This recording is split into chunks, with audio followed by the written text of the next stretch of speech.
quinto y sexto regulan que en esa etapa de primera declaración el juez fija el día y hora de la audiencia intermedia y también fija la fecha en que el Ministerio Público debe presentar el acto conclusivo. Entonces, decía que esa audiencia es precisamente para que las partes discutan ese acto conclusivo. Y de acuerdo al artículo 340, dice, se realiza para discutir la procedencia o no del acto conclusivo solicitado por el Ministerio Público. Por ejemplo, si el Ministerio Público presentó solicitud de apertura de juicio y acusación contra el acusado, pues en esa audiencia el Ministerio Público, el fiscal responsable del proceso, va a presentarle al juez sus argumentos jurídicos, técnicos, sus argumentos probatorios, sus argumentos fácticos. Cuando hablo de fundamentos fácticos, me refiero a los hechos imputados al sindicado. Pero no solo va a argumentar sobre la existencia del delito, sobre la posible participación del imputado, sino que también a su escrito de acusación tuvo que haber acompañado los medios de investigación que sustentan, que respaldan, que fundamentan esa acusación. Testigos, documentos, peritajes, prueba material, etcétera, etcétera. Y pues hace su planteamiento. Luego de que interviene el fiscal, pues se le concede la palabra al abogado defensor, al acusado o al abogado defensor. En la práctica generalmente se le concede la palabra al acusado, pero quien hace la argumentación es el abogado defensor. Y entonces el abogado defensor pues hará sus argumentaciones y pues obviamente si no está de acuerdo, que es lo normal, lo lógico, con la acusación que presentó el Ministerio Público, pues cuestionará la acusación presentada por el Ministerio Público, cuestionará los medios de investigación que sustentan esa acusación y obviamente al concluir, pues solicitará que no se admita o no se acepte esa acusación. Y así sucesivamente. Por eso es que la ley le otorga facultades a todos los sujetos procesales que intervienen en esa audiencia. Ahí vemos el artículo 340 del Código Procesal Penal dice, la audiencia intermedia tiene como finalidad discutir sobre la pertinencia del requerimiento fiscal. Cuando la ley dice del requerimiento fiscal, se refiere al acto conclusivo que haya formulado el Ministerio Público. Entonces, como les decía, después de la intervención del fiscal, pues ya vendrá la intervención del defensor.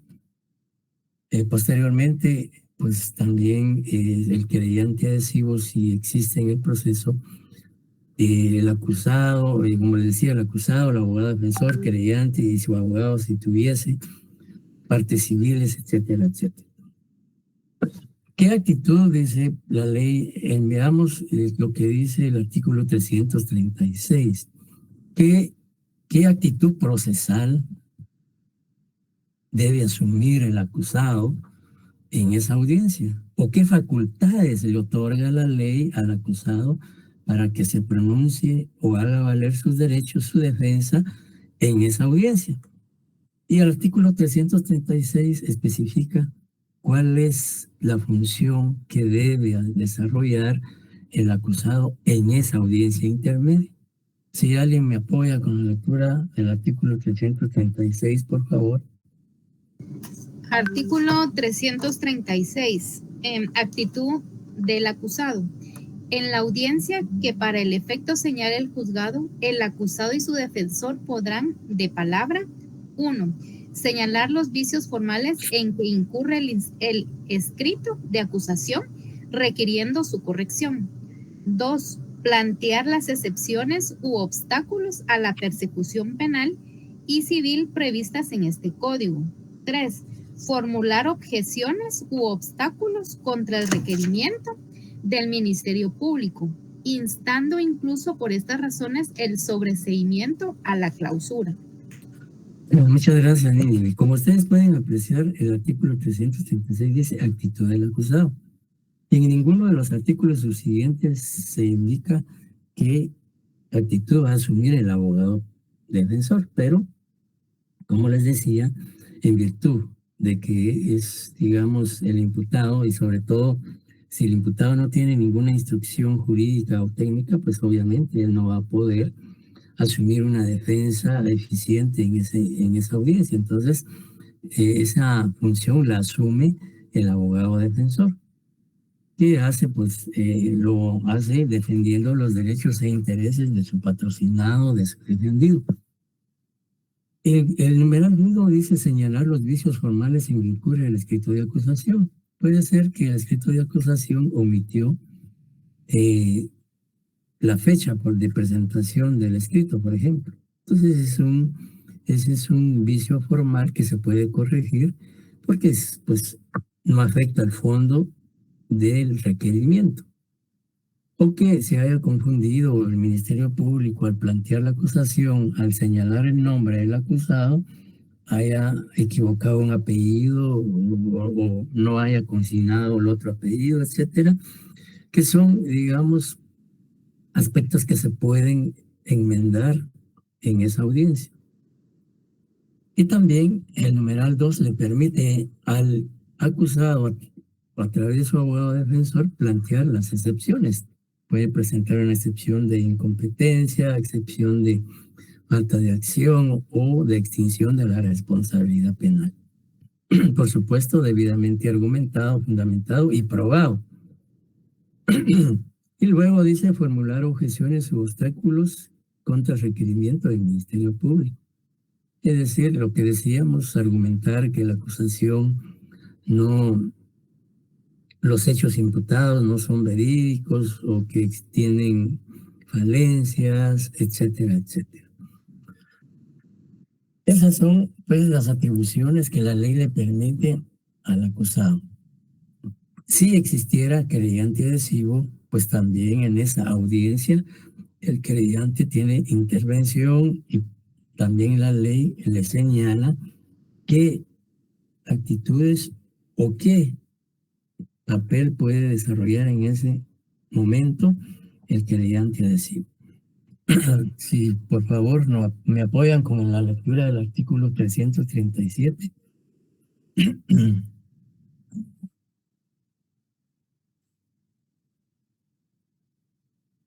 Artículo 3. Ah, sí, si quieres, Nuri, apoya. Gracias, Nuri. Vaya, licenciado. Artículo 337. Actitud del querellante. En la audiencia, el querellante o quien sin éxito haya pretendido serlo, podrá: 1. Adherirse a la acusación del Ministerio Público, exponiendo sus propios fundamentos o manifestar que no acusará. 2. Señalar los vicios formales en que incurre el escrito de acusación, requiriendo su corrección. 3. Objetar la acusación porque omite algún imputado o algún hecho o circunstancia de interés para la decisión penal, requiriendo su ampliación o corrección. Muchas gracias, Nuri.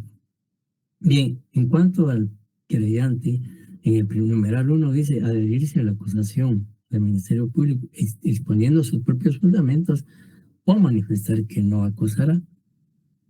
Generalmente en la práctica, en la realidad, cuando hay querellante adhesivo dentro del proceso penal, pues en estos casos el querellante lo que hace es, digamos, manifestar que está de acuerdo o comparte la petición del Ministerio Público o pues sencillamente no tiene ninguna, digamos, comentario jurídico y técnico en cuanto a el acto conclusivo o en este caso a la acusación que presentó al Ministerio Público. Y muchas veces cuando participa el querellante y no tiene abogado, pues sencillamente no hace una mayor argumentación, más que decir, sí, en mi calidad de querellante adhesivo me adhiero a lo expuesto, a lo manifestado por el fiscal del Ministerio Público, punto. Pero sí, digamos, está siendo asesorado y dirigido por un profesional del derecho, pues su abogado tendrá que plantear los argumentos en representación del querellante, pues haciendo una argumentación jurídica y técnica de si se adhiere a la petición que formuló el Ministerio Público. O sencillamente, pues puede ser que en esa audiencia el creyente desista de ya no seguir dentro del proceso y no acusa, sino sencillamente deja en poder o en las, digamos, a cargo del Ministerio Público que continúe sin que él manifieste que acusa al acusado, valga la redundancia. Y luego dice también puede hacer que él advierta o establezca que el escrito de acusación contenga algún vicio formal, pues manifestarlo y con la pretensión de que en esa audiencia se corrija ese vicio formal. Y también dice el numeral 3, objetar la acusación, es decir, que puede manifestar, como dice la ley, que el escrito de acusación omitió algún imputado o algún hecho. Imaginémonos que la acusación se presentó contra 5 imputados y por X o Y razón el Ministerio Público solo incluyó a 4. Entonces el creyente en ese momento, en esa audiencia, puede manifestar que en el escrito de acusación se omitió consignar el nombre o formularle el hecho a uno de los acusados. Y también dice, o algún hecho o circunstancia de interés para la decisión penal. Imaginémonos que se planteó la acusación contra un solo imputado, pero se le imputan 4 o 5 delitos. Y que al hacer la imputación de los hechos en la acusación, o la relación clara y precisa y circunstanciada del hecho en el escrito de acusación, se omitió un hecho.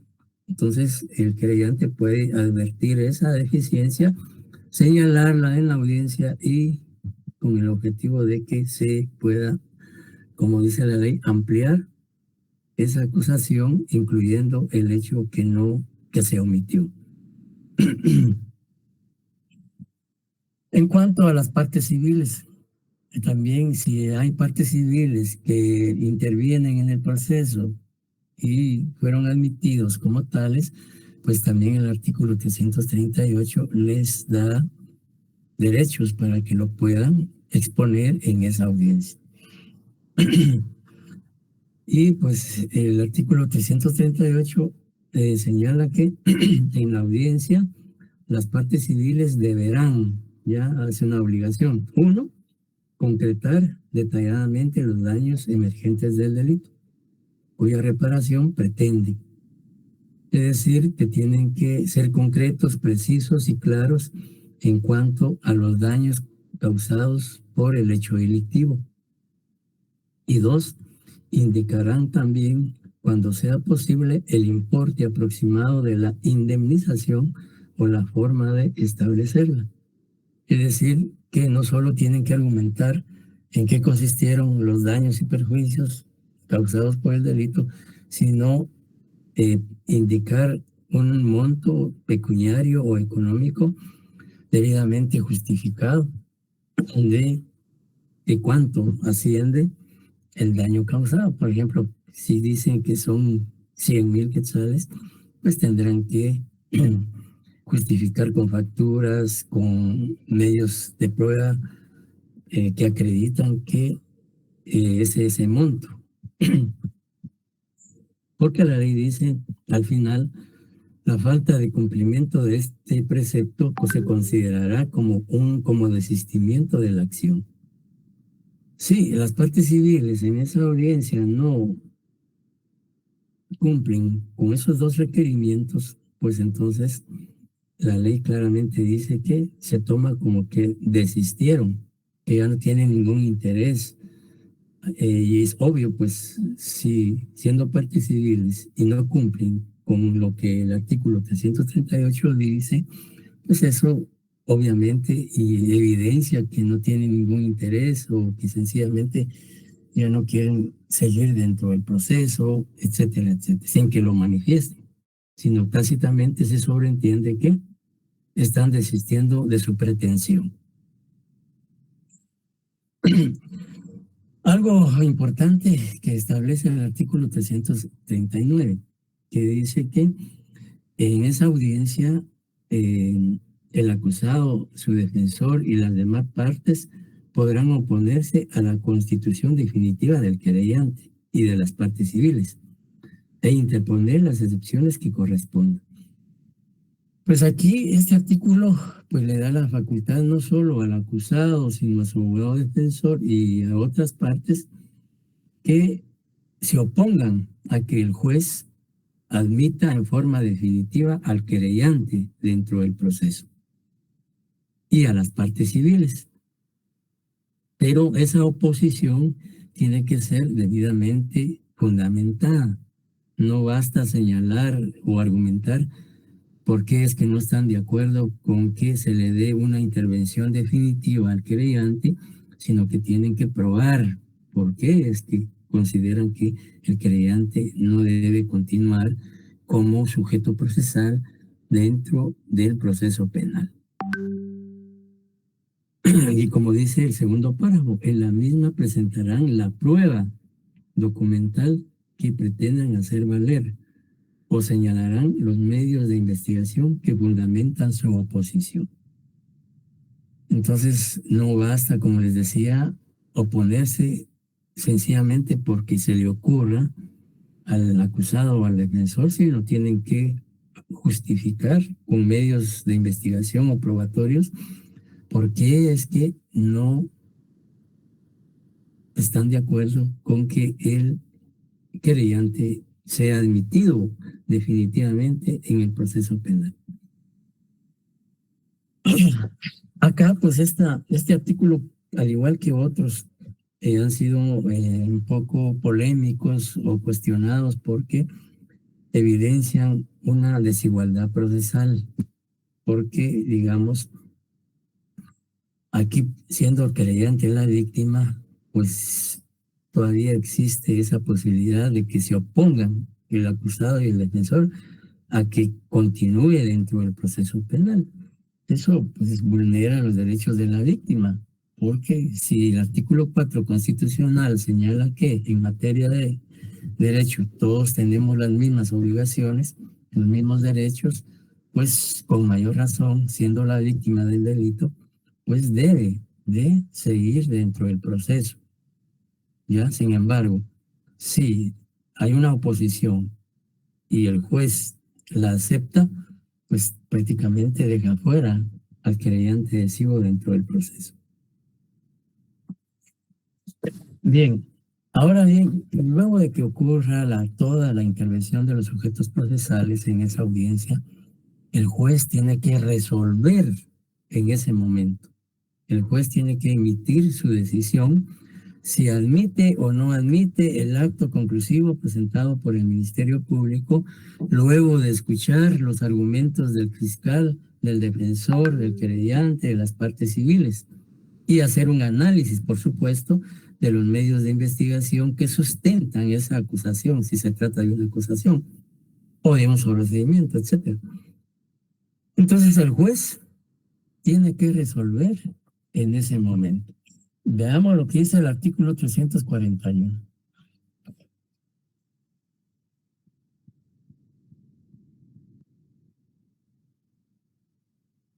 Melanie, ¿nos puede apoyar con la lectura del artículo 341? 341. Sí, claro, licenciado.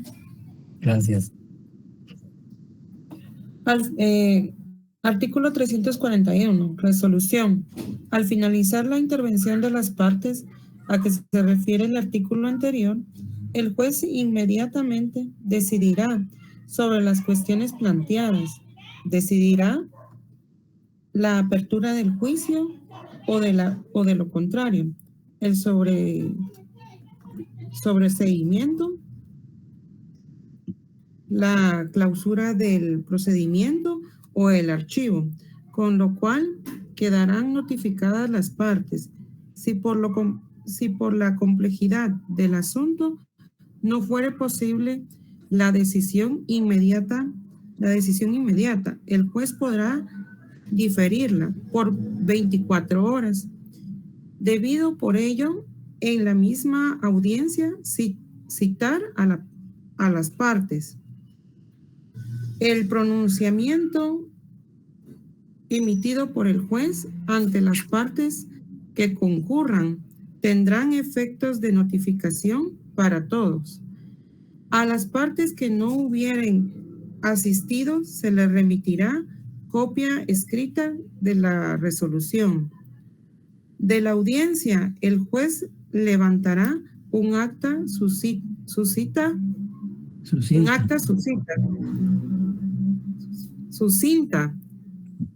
para los efectos legales. Muchas gracias, Melanie. Bien, claramente el artículo 341 le impone la responsabilidad, la obligación legal al juez de resolver en ese momento, en esa audiencia. Y pues él tiene dos alternativas. Una, si la acusación está fundamentada con medios de investigación que hacen creíble o presuntamente la participación del imputado en el hecho, pues el juez dictará apertura de juicio, auto de apertura de juicio. Y si el juez no admite la acusación, sino que cree que se debe sobreseer el proceso, pues dictará sobreseimiento o clausura, según el análisis que él haga.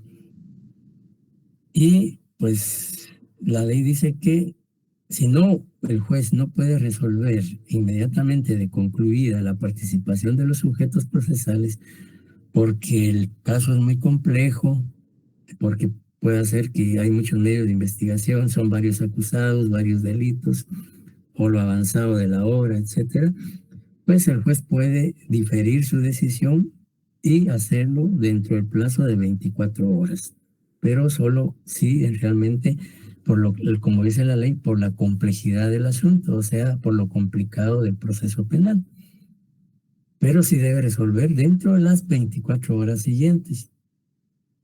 Y lo que resuelva el juez en esa audiencia, pues las partes quedan debidamente notificadas para, digamos, ya saber cuál fue la decisión del juez.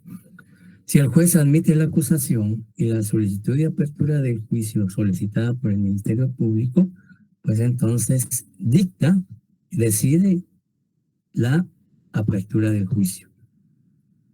Y el artículo 342 del Código Procesal Penal señala qué requisitos debe reunir un auto de apertura del juicio que debe emitir el juez. En la práctica, y generalmente, digamos, como la misma ley dice, en el último párrafo del artículo 341 dice que todo lo que se verifica, todo lo que se desarrolla en esa audiencia, aparte de que queda grabada en disco compacto, se debe faccionar un acta sucinta. Y cuando se habla de acta sucinta significa un acta que resuma los aspectos más fundamentales de esa audiencia. Acta sucinta o acta resumida. Y pues generalmente en esa acta el juez dicta también su decisión. Si es una acusación, pues admite la acusación por el delito que el Ministerio Público promovió, o también el juez tiene la facultad de modificar. Y pues ese auto que dicta el juez, que es una resolución motivada, fundamentada, que está resolviendo el fondo, el requerimiento del Ministerio Público al admitir la acusación o al rechazarla, que también se puede dar eso. Debe contener los requisitos mínimos, los cuales se establece el artículo 342, que habla de los requisitos. Veamos qué requisitos debe contener ese auto de apertura de juicio.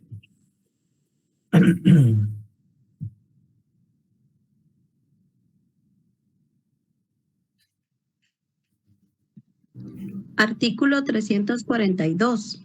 Auto de apertura. La resolución por la cual el juez decide admitir la acusación y abrir al juicio deberá contener: 1. la designación del tribunal competente para el juicio. 2.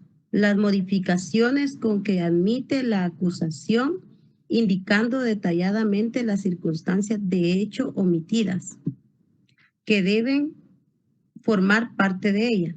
3. La designación concreta de los hechos por los que no se abre al juicio, cuando la acusación ha sido interpuesta por varios hechos y el juez solo la admite parcialmente. Y 4, las modificaciones en la calificación jurídica cuando sea parte de la acusación. Gracias.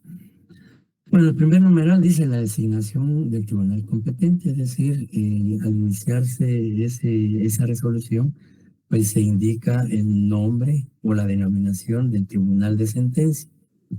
El tribunal segundo pluripersonal de sentencia penal, actividad de delitos contra el ambiente, Guatemala, 7 de noviembre de 2024, imaginémonos que fue hoy. Dice las modificaciones que admite la acusación, si es que hubo modificaciones. Si no hubo, pues acepta íntegramente la acusación tal y como la presentó el Ministerio Público. Y si hay modificación, pues debe indicar las razones, como dice la ley, indicando detalladamente las circunstancias de hecho omitidas, ¿ya? Y luego el numeral 3 dice la designación concreta de los hechos por los que no se abre. Por ejemplo, imaginémonos que el Ministerio Público haya presentado la acusación por 3 tipos penales contra el imputado. Pensemos en un homicidio, un robo agravado, etcétera. O sea, entonces, puede darse el caso que el juez solo admita la acusación solo por el delito de homicidio y no acepte los otros hechos imputados, para indicar y señalar concretamente por qué hecho es que abre el juicio penal. Y ahí prácticamente se daría una admisión de la acusación parcial. Y como decía anteriormente, el juez tiene la facultad de modificar el tipo penal. Y dice el numeral 4, las modificaciones en la calificación jurídica cuando se aparten de la acusación. Ya, entonces la ley le da esa facultad al juez de modificar el tipo penal si él considera que los hechos formulados en la acusación no encuadran en los supuestos del delito, sino que encuadran en otro tipo penal. Entonces el juez tiene la facultad de modificar.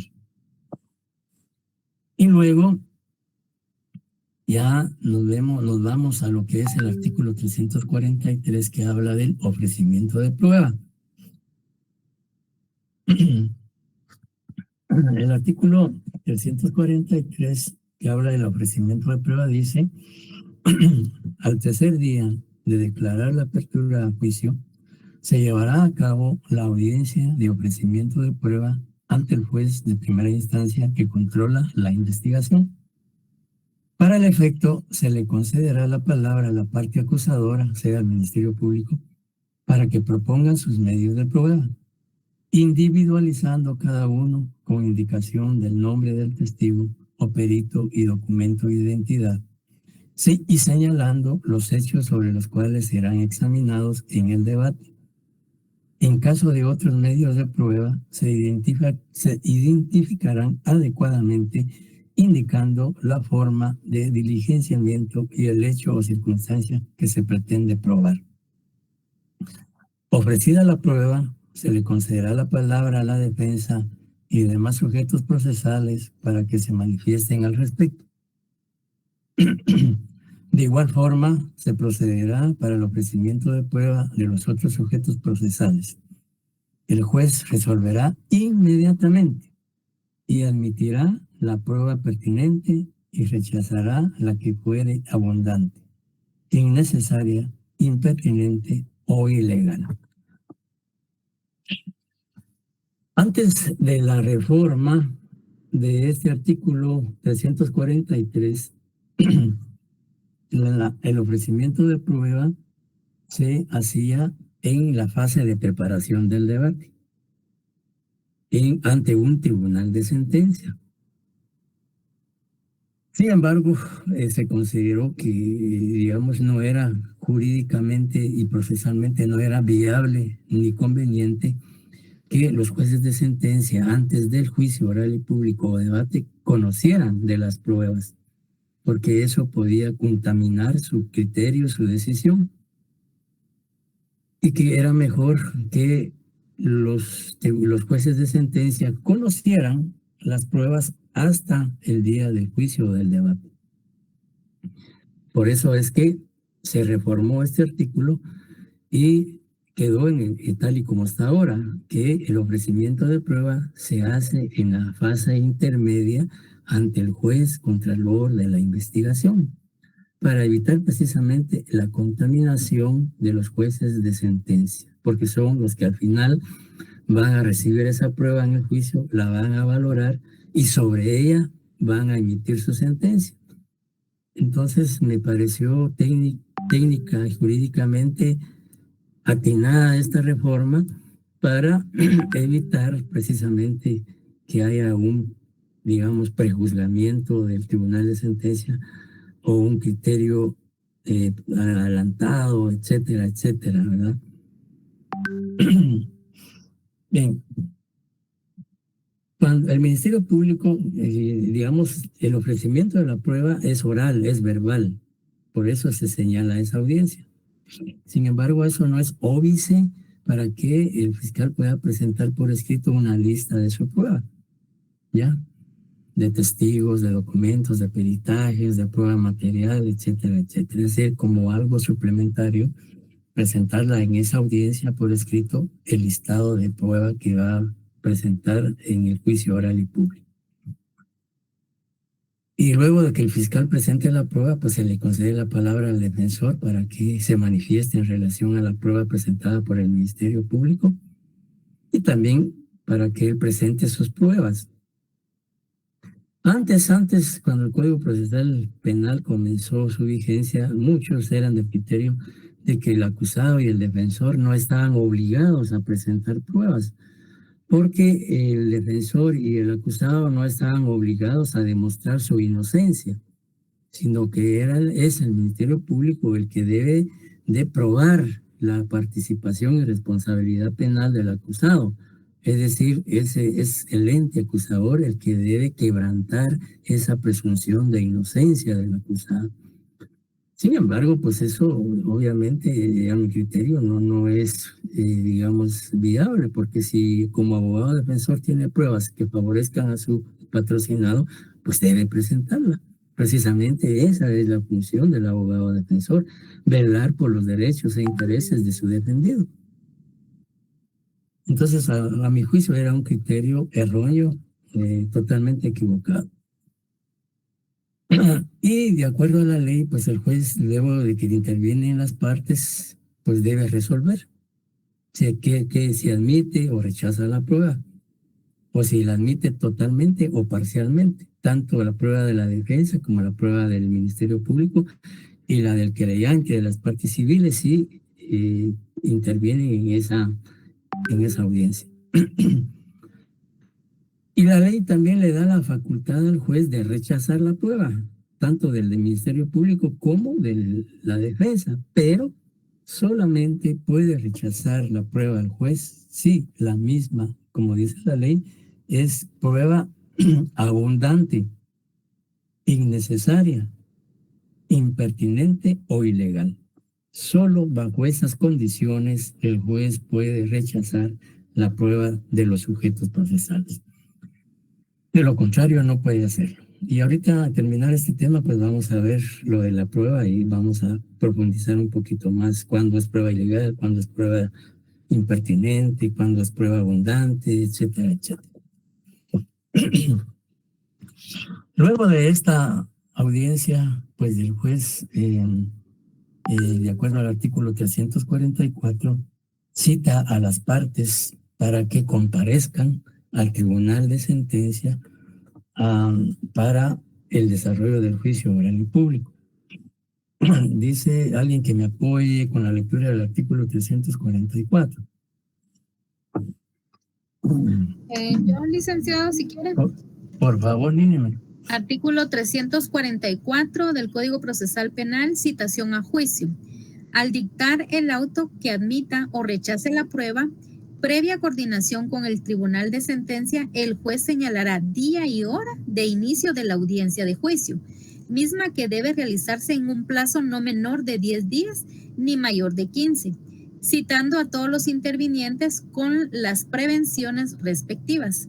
Dentro de los 5 días de fijada la audiencia de juicio, cualquiera de los sujetos procesales puede solicitar audiencia para recusar a una o más jueces del tribunal, la cual deberá realizarse dentro de los 3 días siguientes a la solicitud.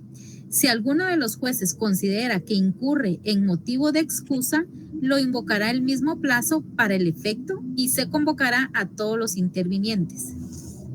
Gracias. Bien. Cuando termina esta audiencia de ofrecimiento de prueba, pues el juez se indica a las partes que, digamos, va a dictar, digamos, cuando acepta o rechaza la prueba, el juez tiene que dictar un auto, que es una resolución judicial. Y en ese auto, pues él debe no solo indicar la admisión y rechazo de la prueba, sino también señalar el día y hora para el inicio del juicio oral y público, como dice la ley, previa coordinación con el tribunal de sentencia. Porque el tribunal de sentencia pues tiene su agenda y entonces deben consultarle a ellos qué día, fechas, horas tienen disponibles para fijar el inicio del debate.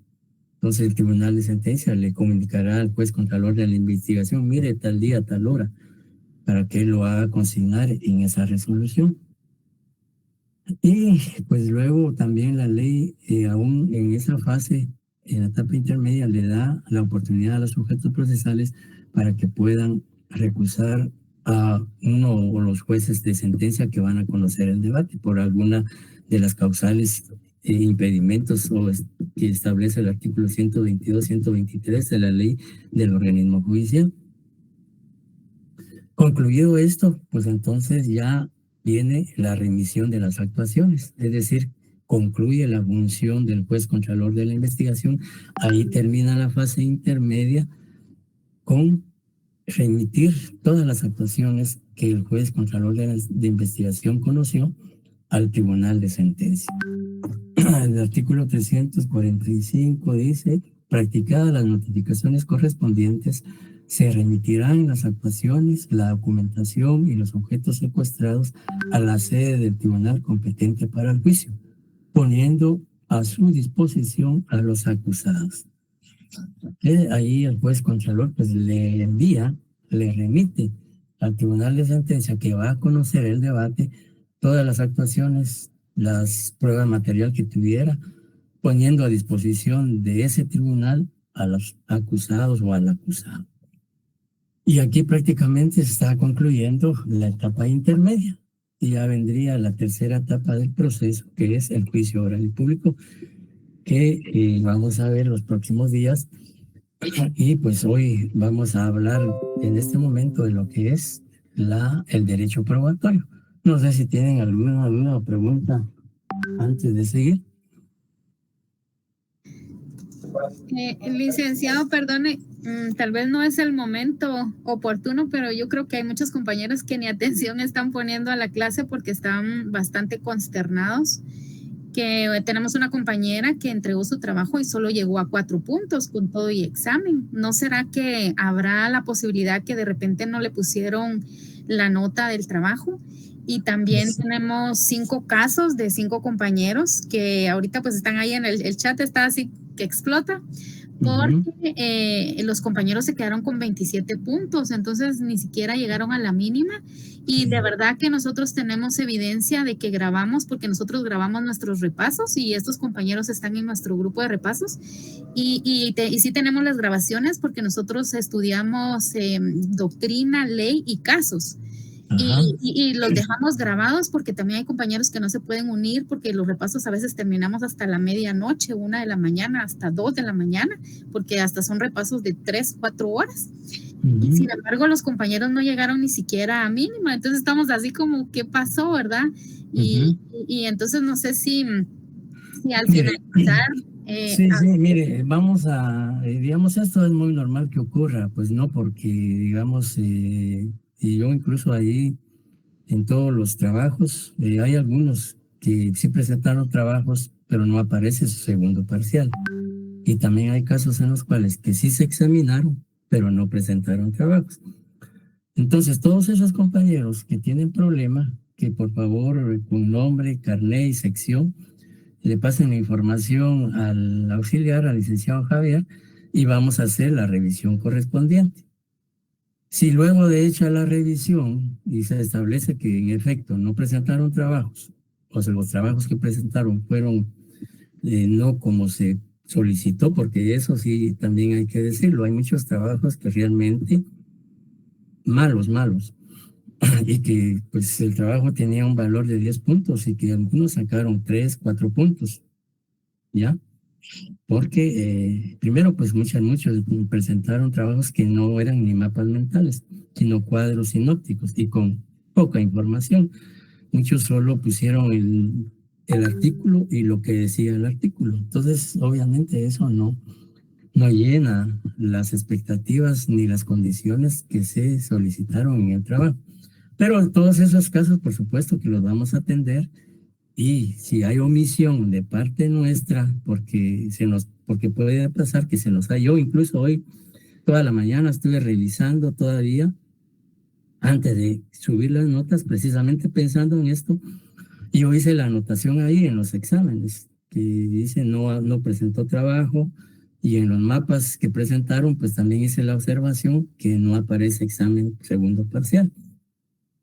Si luego de la revisión no hay error, y ahí sí que lo vamos a sentir mucho, pero si no llegan a zona mínima, ahí sí que ya no podemos hacer nada. Ya luego de verificar si realmente hay o no hay error, ¿ya? Y todo eso no tengan pena, eso lo vamos a revisar, y si nosotros por alguna razón no incluimos el trabajo o el examen de uno u otro compañero, pues obviamente tendrá que estar el examen, ¿verdad? Y otra vez vamos a revisar los exámenes, que puede ser que se nos haya pasado. Y también lamentablemente muchos en su trabajo ni siquiera la sección ni su número de carnet pusieron. Entonces, incluso muchos que no son de esta sección, de otra, pues aparecen en esta sección con sus trabajos, pero ni siquiera pues hicieron esa observación. Entonces puede ser que hayan errores, de eso definitivamente puede que haya ocurrido, que como les decía, digamos por muchas razones puede ser que se nos haya pasado el examen o el trabajo, pero pues vamos a revisar y nuevamente, porque yo sí toda la mañana hoy pasé revisando nuevamente los mapas de cada uno, porque uno al pasar las notas mira y dice, bueno, aquí solo aparece el examen, no aparece el trabajo, entonces hay que volver a revisar. Y muchas veces aparece el trabajo, pero no aparece el examen, entonces hay que revisar otra vez los exámenes. Entonces, si hay realmente motivos para, digamos, corregir algún error que nosotros hubiésemos cometido, pues se hace, no hay ningún problema. De eso no, pero les decía, para eso requerimos todos los compañeros que tengan un problema de que no aparece su segundo parcial o no aparece su trabajo, y a veces aparecen solo, por ejemplo, si algunos solo aparecen con 5 o 4 puntos, posiblemente solo sea del trabajo y no del examen. O pudiera ser que sea resultado del examen y no hayan presentado trabajo. Pero todo eso lo podemos revisar, y si hay que modificar alguna nota porque sí aparece el trabajo, aparece el examen, pues con mucho gusto se hace. Ya, muchas gracias, licenciado. Por lo menos ahí ya le da paz a varios compañeros que pues están ahorita bien tristes porque sí le han estado echando ganas. Incluso el material que usted nos mandó de los mapas mentales, nosotros en grupo explicamos cómo se hacían, los ejemplos que venían en el documento, y buscamos también más información de cómo trabajar mapas mentales para no confundirlos con cuadros. Miren, sí, yo me pude percatar, incluso hay muchos compañeros que sacaron 10 puntos de sus mapas, que obviamente pues mis respetos para la forma que lo hicieron, algunos 8, 9, pero también hay otros que tienen 3 puntos, 2 puntos, unos solo hicieron el mapa de la ley orgánica del ministerio y no hicieron el de la ley de la defensa pública. Entonces en todos los mapas yo tengo observaciones, Y por supuesto, yo lo que les pido es que todos los que tienen problema, que por favor le pasen información a Javier y entonces vamos a revisar. Y si hay error de parte nuestra, la próxima semana modificamos las notas si es que es procedente, por supuesto. Y no hay problema. Muchas gracias, licenciado. Entonces, así como la compañera que tiene 4 puntos, en definitiva, o no le aparece el examen, o solo le pusieron trabajo, o algo pasó, pero ahí sí que ellos se van a comunicar directamente con el auxiliar.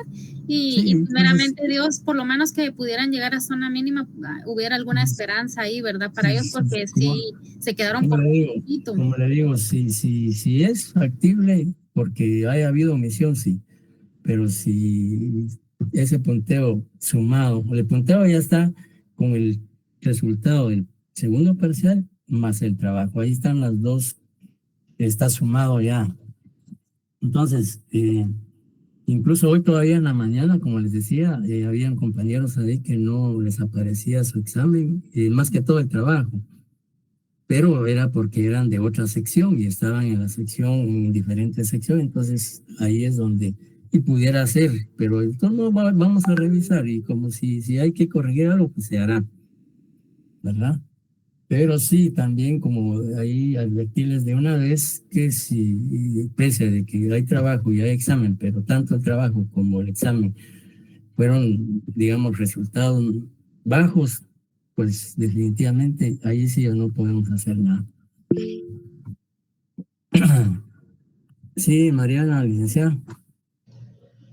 Hola, Lick, buenas noches. Mire, Lick, usted nos podría indicar cuánto costaba cada caso y la serie de preguntas. El trabajo valía, el examen valía 30 puntos, 15 de teoría y 15 de práctica. Cada caso valía 5 puntos. Y cada pregunta valía 2 y más una que valía 3, para hacer un total de 15 para total de 30 puntos.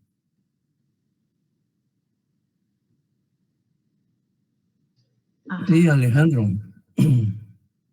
Buenas noches, licenciado. Sí, fíjese que yo le soy honesto, sí me dejó pensativo la nota porque le soy franco. Yo en el examen, el primer parcial, yo sí le reconozco que respondí hasta mal. Pero en esta ocasión inclusive se recuerda que llegué hasta un poquito tarde y usted me puso hasta adelante y analicé bien mis casos. Y sí, con la nota que me puso y mal, usted dice 10, no sé si podríamos inclusive ver con el auxiliar cuánto fue que nos pusieron en la nota el mapa de lo del mapa. Porque sí me dejó un poquito con duda, porque le digo, en la anterior vez sí yo reconozco que cometí el error de solo responder mal. Pero no, yo sí incluso me tomé hasta el tiempo y traté de hacer lo mejor posible en mi examen, pero yo esperaba en mi persona, digamos, mi 20, más 10 que usted dice el trabajo, sacar un 8, un 7, dijeron 27, y con lo que tenía, pero ahorita me sorprendió cuando vi que me quedé con 27, yo, inclusive hasta ahorita me quedé dudando, y yo, pero si hice el trabajo, yo se lo entregué, me quedé hasta con dudas si lo hice o no. Sí, pues. No, pues claro, podemos ver su mapa, podemos ver su examen con mucho gusto. Yo les diré la próxima semana qué día y con mucho gusto. Todo el que quiera ver su examen y su trabajo, pues con todo gusto. Y ya nos ponemos de acuerdo día y hora de la próxima semana. Y nos hace favor, licenciado, yo por mi persona y los compañeros le agradecería mucho. Sí, vamos a revisar, no hay problema. Bien, entonces, para continuar, si ya no hay ninguna duda con este tema, vamos a iniciar con el siguiente tema. Y pues, con las disculpas del caso, me voy a salir para poder proyectar el tema que vamos. Muy bien, licenciado.